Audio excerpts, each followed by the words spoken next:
ओम नमः शिवाय। हर हर गंगे, जय माँ गंगे। बारिश का मौसम हो रहा है, खूब बारिश हो रही है और इसी के बीच हम आपको गंगा जी के दर्शन करवा रहे हैं।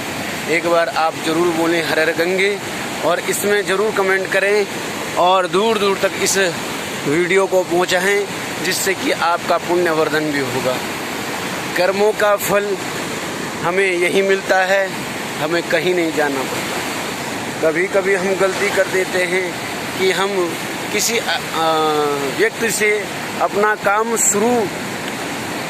काम करवाते हैं या किसी बालक से या किसी ब्राह्मण से पूजा करवाते हैं, लेकिन उनका जो मानदेय या दक्षिणा होती है उसको हम नहीं दे पाते।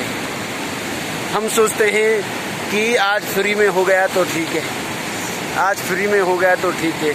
लेकिन ऐसे ही एक राजा जो कि अपने प्रजा को पूर्ण रूप से संतुष्ट रखता था, धन वैभव से परिपूर्ण था, लेकिन एक दिन वह एक ब्राह्मण, एक मजदूर और एक नाई जो कि अलग अलग कार्य करते थे, उनसे कार्य करवाया, नाई से बाल बनवाया, मजदूर से मजदूरी करवाई और ब्राह्मण से पूजा करवाया।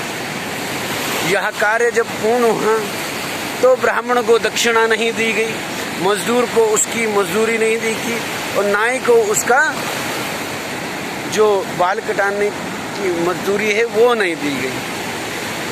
अभी चल ही रहा था और जिस दिन से उस राजा ने उन पुजारी, नाई और मजदूर का धन नहीं दिया है, उसी दिन से राजा का पुण्य क्षय होना शुरू हो गया और क्षय होते होते होते 6 महीने में ही उसका पूरा राजपाट लुट गया महाराज, पूरा राजपाट लुट गया।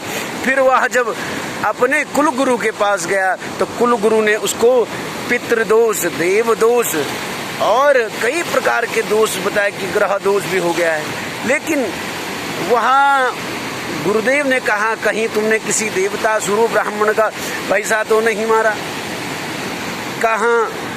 कहा कि कहाँ निर्मल स्वरूप जो मजदूरी करता है उसका पैसा तो नहीं मारा?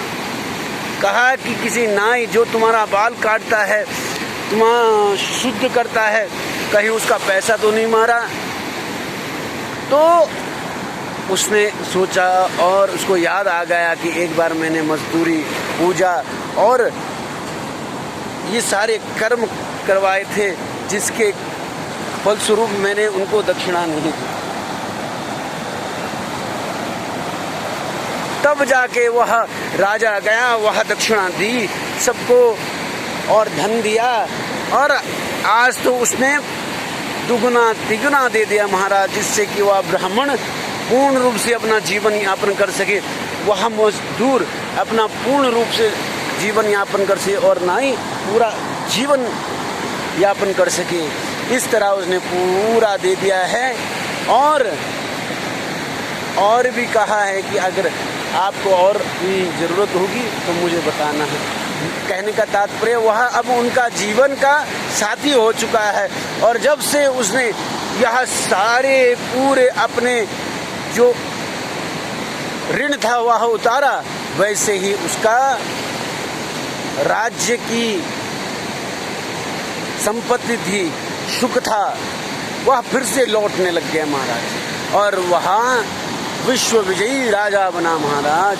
और वह विश्व विजयी राजा बना और इस कथा से हमें यही प्रेरणा मिलती है कि हमें किसी से भी बिना उसके कुछ दिए हुए कुछ ना कुछ देना चाहिए, जिससे कि उसका मन संतुष्ट हो सके।